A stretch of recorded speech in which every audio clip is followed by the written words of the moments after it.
केवळ पदव्या देणारी संस्था नव्हे तर विद्यार्थ्यांच्या सर्वांगीण विकासाचं सक्षम केंद्र म्हणून के वाघ शिक्षण संस्थेची ख्याती सर्वदूर आहे।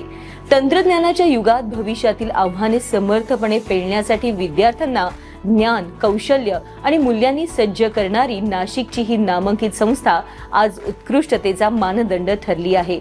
या संस्थेअंतर्गत कार्यरत असलेले के वाघ अभियांत्रिकी महाविद्यालय प्रगती पथावर नेण्याचं महत्त्वपूर्ण कार्य प्राचार्य डॉक्टर केशव नांदुरकर गेली 22 वर्षे करत आहे।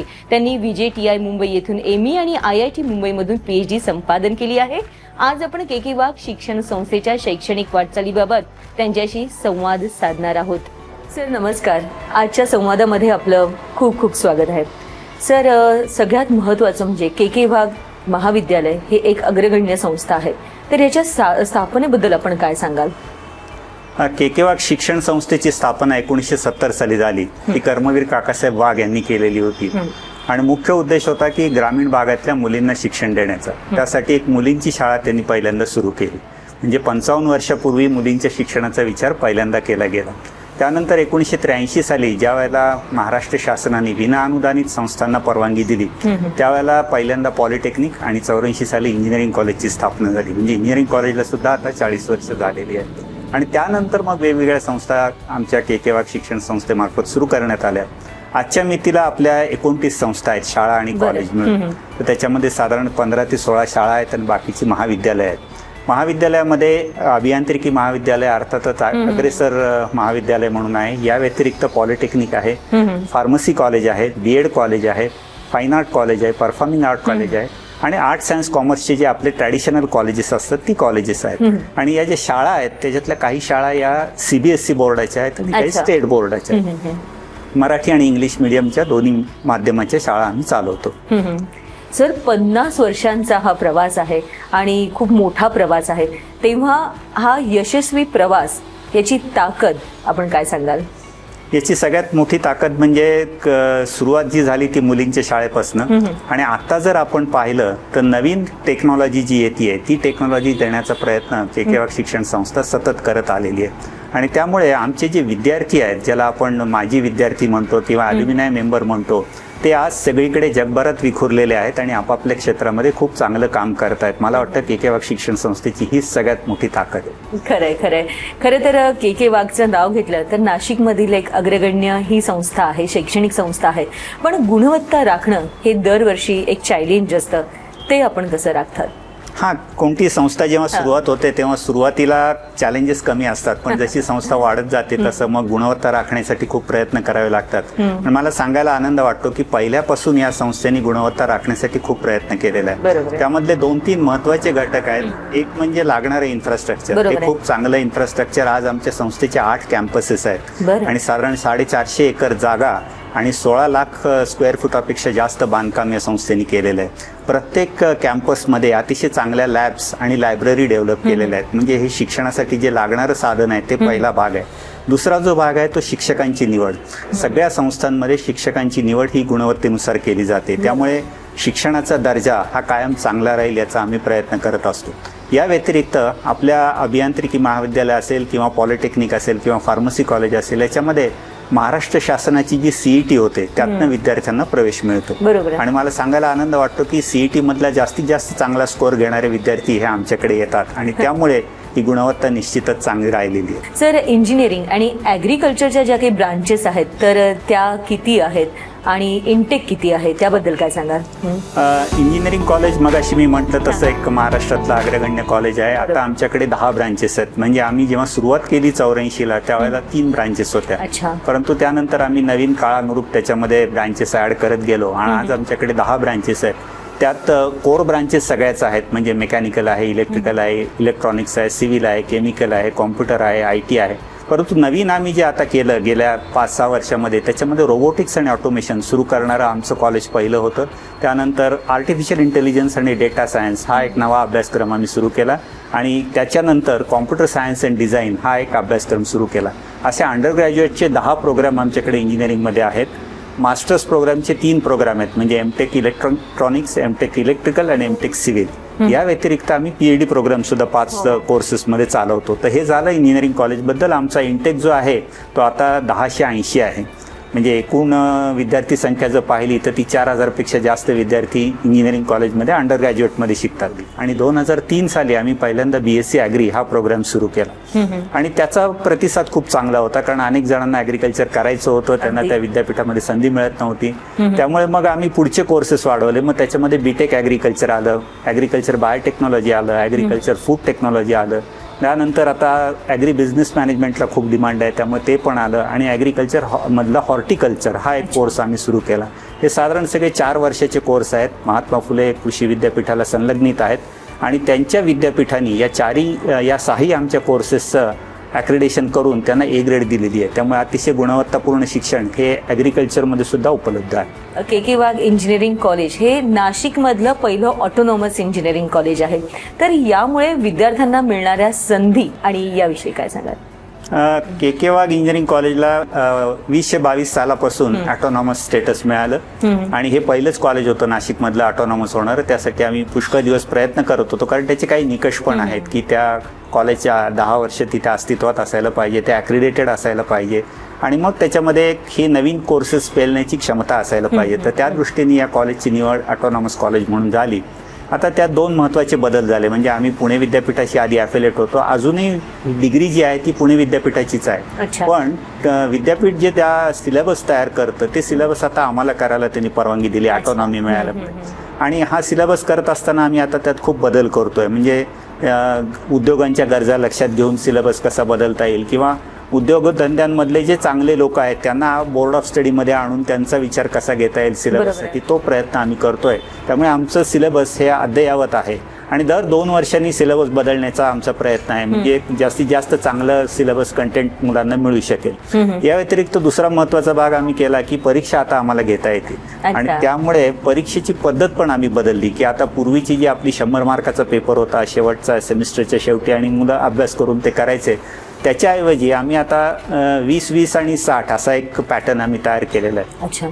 त्यातला 20चा जो भाग आहे तो एक पहिली टेस्ट असते, त्याला आम्ही मिड सेम एक्झाम असं म्हणतो, ती 20 मार्काची होते. 20 मार्क जे आहेत ते कंटिन्युअस असेसमेंटसाठी आहे, म्हणजे ज्याला आपण म्हणतो की कंटिन्युअस मुलांचं इव्हॅल्युएशन होत राहिलं पाहिजे. त्या दृष्टीने आम्ही 20 मार्क ठेवलेले आहेत. आणि शेवटची जी परीक्षा आहे ती आता 100 मार्काच्या ऐवजी 60 मार्काची होते, म्हणजे 60 अधिक 40 असा हा पॅटर्न आम्ही आता केलेला आहे. त्याचा मुलांना खूप फायदा होतो. सर, आपल्या महाविद्यालयाबद्दल अजून बोलायचं तर हॅकेथॉन आणि इंटरनॅशनल लेवलच्या ज्या काही स्पर्धा होतात त्यातही कामगिरी खूप चांगली असते. हो, खूपच. म्हणजे मला खरंच तुम्ही हा प्रश्न विचारलात हे खूप चांगलं झालं की या वर्षी विशेषतः 25-26 सालामध्ये जी नॅशनल लेवलची हॅकाथॉन झाली त्याला स्मार्ट इंडिया हॅकाथॉन असं म्हणतात. आणि ही AICTE आणि आपलं मिनिस्ट्री ऑफ एज्युकेशन सेंट्रल गव्हर्नमेंटचं त्यांच्या मार्फत ती घेतली जाते. देशभरामध्ये ती स्पर्धा घेतली जाते.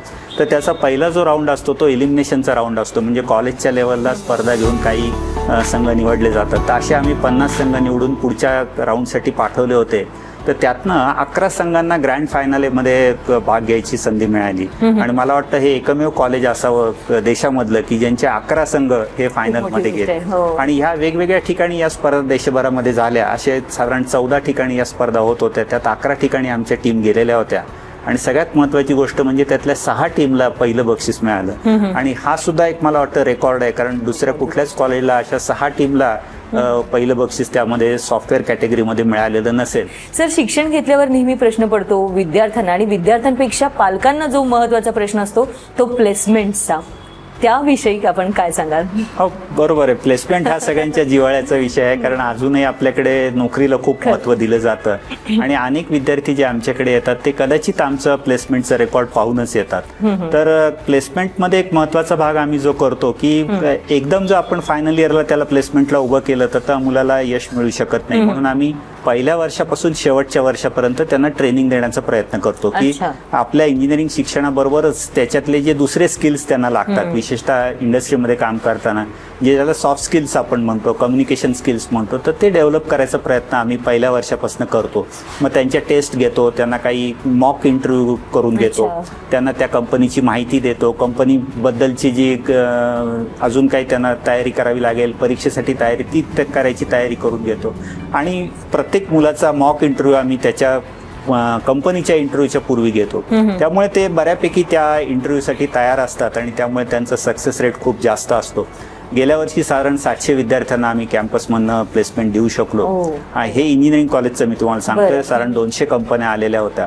अशाच प्रकारे आमच्या पॉलिटेक्निकमध्ये सुद्धा 70 ते 80 मुलांना पॉलिटेक्निकच्या डिप्लोमा नंतर प्लेसमेंट मिळाली. 60 ते 70 मुलांना ॲग्रिकल्चरमधनं प्लेसमेंट मिळाली. आणि याच्या व्यतिरिक्त BSc BCom आणि ह्याचे जे कोर्सेस मायक्रोबायोलॉजीचे कोर्सेस करतात त्या मुलांना सुद्धा कॅम्पसमधनं आम्ही प्लेसमेंट मिळवून दिलेली आहे. म्हणजे ॲग्रिकल्चर असो किंवा सायन्स असो किंवा कॉमर्स असो, या सगळ्यांना कॅम्पसमधनं प्लेसमेंट मिळवून देण्याचा प्रयत्न आम्ही सगळीकडे करतो सगळ्याच संस्थांमध्ये. सर, खरं तर आपल्याला ऐकताना अनेक प्रश्नांची उत्तरं आणि भविष्य उज्ज्वल कसं आहे हे सगळं दिसतंच आहे आपल्या महाविद्यालयात जो विद्यार्थी येतो त्याचं. पण तरी सुद्धा कोणत्याही विद्यार्थ्याने के वाघ महाविद्यालयच काय निवडावं?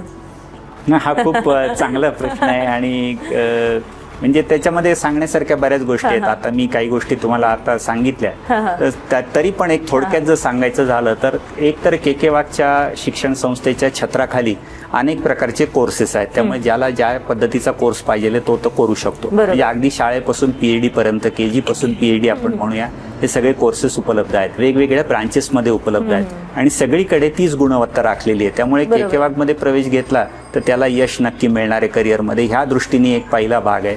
दुसरा भाग असा आहे की कमीत कमी खर्चामध्ये, त्याला आपण अफोर्डेबल फीज असं म्हणतो, दर्जेदार शिक्षण देण्यासाठी के वाघ शिक्षण संस्था नेहमी प्रयत्न करत असते. त्यामुळे तुम्ही शाळेच्या स्तरावर असा किंवा हायर एज्युकेशनच्या स्तरावर असा, तुम्हाला निश्चितच चांगलं शिक्षण मिळणार आहे आणि ते कमीत कमी फीमध्ये मिळणार आहे याची खात्री ही शिक्षण संस्था देते. आणि तिसरा महत्त्वाचा भाग म्हणजे आपण मगाशी जो बोललो करिअर बाबत, तर करिअर कोणत्याही मुलाचं उज्ज्वल राहणार आहे याची आम्हाला खात्री आहे. कारण आतापर्यंतची जी आमची 50 वर्षाची लिगसी आहे त्याच्यावरून मी खात्रीपूर्वक सांगू शकतो की आमचे विद्यार्थी हे जगभरामध्ये चांगल्या प्रकारे काम करत आहेत आणि तसंच ते पुढे करत राहतील. त्यामुळे निश्चितच के वाघ शिक्षण संस्थेचा मुलांनी विचार करावा.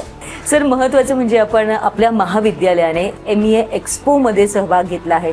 तर या एक्स्पो बद्दल इम्प्रेसिव्ह असं आपल्याला काय वाटतंय? आम्ही पहिल्यांदाच या MEA एक्स्पो मध्ये भाग घेतो आहोत. त्याचे 2 महत्त्वाचे कारण आहेत की आम्ही का भाग घेतो आहोत. एक तर हा इंटरनॅशनल एक्स्पो आहे, त्यामुळे याच्यामध्ये अनेक उद्योजक येऊन हे त्यांचे प्रॉडक्ट्स आणि स्टॉल तिथे ठेवणार आहेत. तर त्याबरोबर आमचाही स्टॉल तिथे असावा असा आम्ही विचार केला. ही एक नेटवर्किंग खूप चांगली संधी आम्हाला नेटवर्किंगची याच्यातनं मिळू शकते. आणि ह्याच्यामध्ये वेगवेगळे सेक्टर आहेत, म्हणजे इंडस्ट्री आहे, ॲग्रिकल्चर आहे, एज्युकेशन आहे, बाकी सर्व्हिस सेक्टर आहे. तर या सगळ्या लोकांशी संपर्क आमचा येऊ शकतो आणि तिथे अनेक जण व्हिजिटला सुद्धा येऊ शकतील. कारण पुण्यामध्ये हा एक्स्पो आहे, त्यामुळे अनेक जण व्हिजिट करतील. तर त्या ठिकाणी आमचा के वाघ ब्रँड जास्तीत जास्त लोकांपर्यंत पोहोचावा या दृष्टीने आम्ही या एक्स्पोमध्ये सहभागी होतो. आणि आता आपण खरं तर शेवटाकडे येतोय, तेव्हा MEA एक्स्पो याबद्दल आपण लोकांना काय आवाहन कराल? आम्ही निश्चितच आवाहन करेन की हा एक खूप मोठा एक्स्पो आहे आणि खूप चांगली संधी आहे की याच्यामध्ये आपण एकाच छताखाली अनेक गोष्टी नव्या ज्या चालू आहेत त्या बघू शकतो. त्यामुळे सगळ्यांनी याला निश्चित व्हिजिट करावं.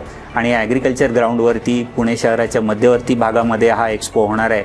त्यामुळे जास्तीत जास्त लोकांनी ह्या एक्स्पोला भेट देऊन तिथल्या सगळ्या ब्रँड्सची, तिथल्या सगळ्या प्रॉडक्ट्सची माहिती करून घ्यावी आणि त्याचा त्यांना निश्चितच पुढच्या कार्यासाठी उपयोग होऊ शकेल. म्हणजे जे बिझनेसमन असतील त्यांना 1-to-1 बिझनेस करण्याची संधी आहे. तिथे काही पॅनल डिस्कशन्स आहेत, काही मार्गदर्शन केंद्र आहेत. तर त्याच्यामधनं आपल्याला मार्गदर्शन पण मिळू शकेल. म्हणजे काही लोकांना करिअरची संधी पण मिळू शकेल, काही लोकांना बिझनेसची संधी पण मिळू शकेल आणि नेटवर्किंगची संधी मिळू शकेल. तर ह्या दृष्टीने सगळ्यांनी या एक्स्पोला निश्चितच